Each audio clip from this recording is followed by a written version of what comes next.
दोस्तों, बड़े बुजुर्गों से आपने सुना होगा कि नाग सांप को मारना नहीं चाहिए। नाग को मारने पर उसकी आंख में मारने वाले की तस्वीर छप जाती है। अगर नाग को मार दिया जाए तो उसे आग में जला देना चाहिए, नहीं तो नागिन नाग की आंखों में मारने वाले की तस्वीर देखकर बदला लेती है। भविष्य पुराण सहित दूसरे पुराण और शास्त्रों में भी बताया गया है कि सांप को मारना नहीं चाहिए, इससे बड़ा दोष लगता है और कई जन्मों तक इसकी सजा भुगतनी पड़ती है। इसी तरह की महत्वपूर्ण और ज्ञानवर्धक जानकारी प्राप्त करने के लिए हमारे चैनल समृद्धि को सब्सक्राइब करें और बेल आइकन को प्रेस करें ताकि नई वीडियोस की अपडेट आपको सबसे पहले मिल सके। पौराणिक लोक कथाओं में जिन जिन कहानियों का जिक्र हुआ है उनमें से सबसे रोचक कहानी इच्छाधारी और नागमणि की रही है। यहाँ तक कि सिर्फ कहानी ही नहीं बल्कि नाग और नागमणि के ऊपर टीवी सीरियल भी आ चुका है और कई फिल्में भी आ चुकी हैं जिसमें इच्छाधारी नागिन को ऐसे दिखाया जाता है कि वो जब चाहे अपना रूप बदल सकती है, जब चाहे वो इंसान बन सकती है। ऐसा इसीलिए संभव हो पाता है क्योंकि इच्छाधारी नागिन के पास नागमणि होती है। नागमणि का रहस्य आज भी उलझा हुआ है। पौराणिक लोक कथाओं के अनुसार नाग के पास एक ऐसी मणि होती है जिसे नागमणि कहा जाता है। ये कोई साधारण मणि नहीं होती, इसमें कई प्रकार की दिव्य शक्तियां होती हैं। ऐसे में दोस्तों, तब क्या हुआ जब इच्छाधारी नागिन ने दिया एक बच्चे को जन्म और व्यक्ति की एक गलती के कारण इच्छाधारी नागिन ने उसके साथ जो किया सुनकर लोगों के होश उड़ गए। तो ऐसे में दोस्तों, वीडियो को आगे बढ़ाते हुए कहानी को शुरू करते हैं, लेकिन उससे पहले अगर आप भी भगवान शिव के परम भक्त हैं तो कमेंट सेक्शन में हर हर महादेव जरूर लिखें और चैनल को सब्सक्राइब जरूर करें।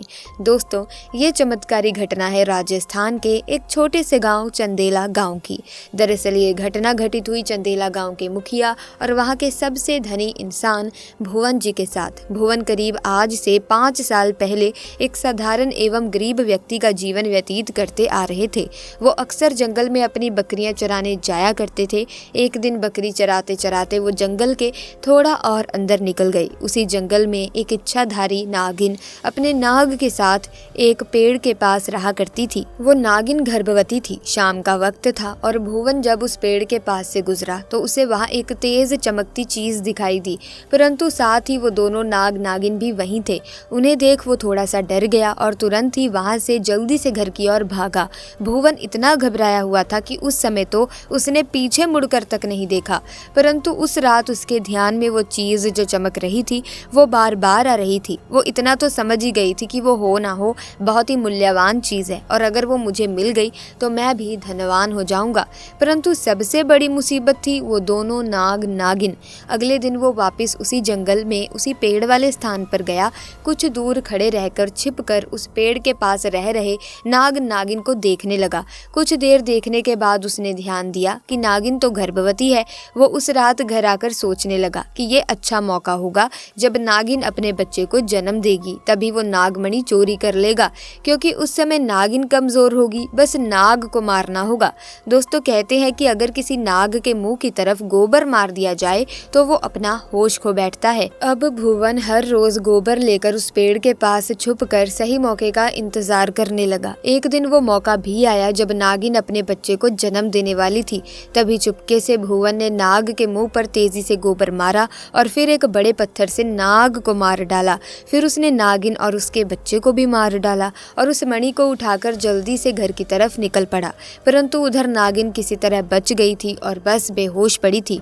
जब नागिन को होश आया और उसने अपने बच्चे और पति को मरा देखा तो उसके दुख दर्द का ठिकाना नहीं रहा।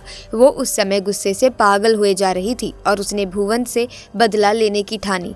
परंतु मणि चली जाने के कारण वो अपनी शक्तियों का प्रयोग नहीं कर सकती थी, परंतु अभी भी वो अपना रूप तो बदल ही सकती थी। इधर भुवन को जैसे ही मणि मिली उसका पूरा जीवन ही परिवर्तित हो गया।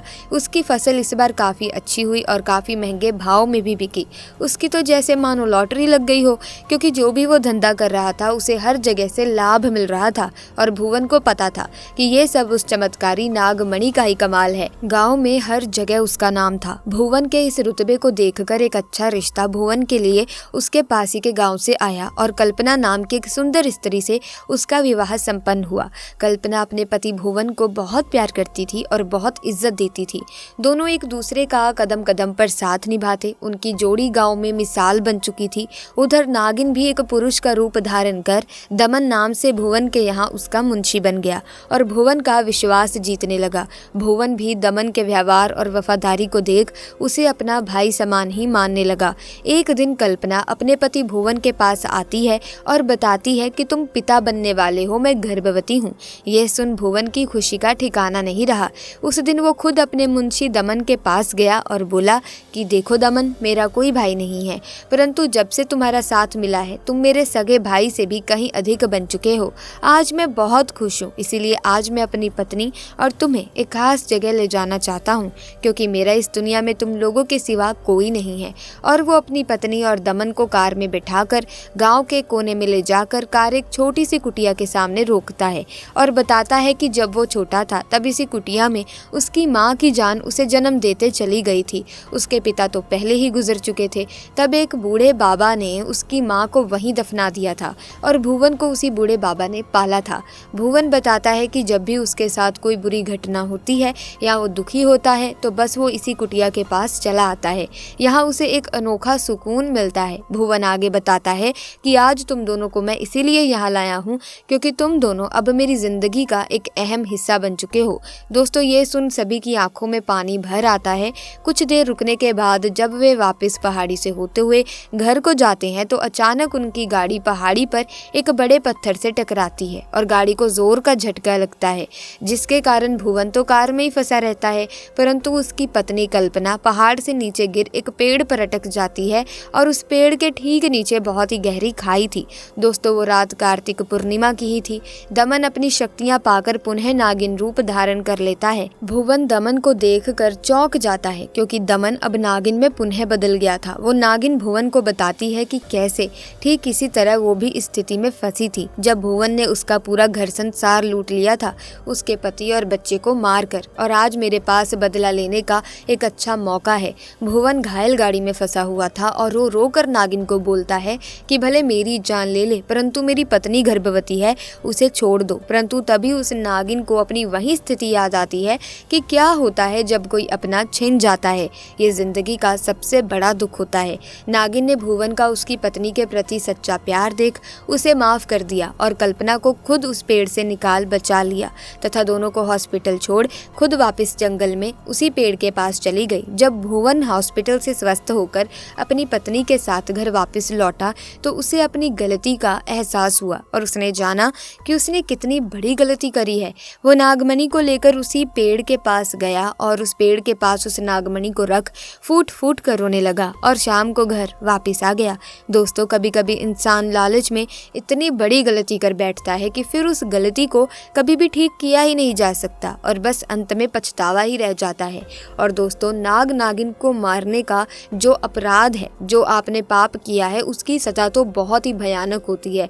जब आप किसी भी सांप या फिर नाग नागिन को मारते हैं तो आपका जीवन अस्त व्यस्त हो जाता है। आपकी कुंडली में काल सर्प दोष लग जाता है, जिसकी वजह से आपका कोई भी कार्य सफल नहीं हो पाता, जिसके कारण आपको गरीबी और निर्धनता का सामना करना पड़ता है, असफलता का सामना करना पड़ता है। तो ऐसे में आप कभी भी सांप या फिर नाग नागिन को ना मारें और मारने से पहले 100 बार सोच लें। इसी के साथ आज की वीडियो में बस इतना ही। वीडियो अच्छी लगी तो वीडियो को लाइक करें, शेयर करें और चैनल को सब्सक्राइब करके बेल आइकन को प्रेस कीजिए ताकि नए वीडियोस की अपडेट आपको मिलती रहे। आपका बहुत बहुत धन्यवाद।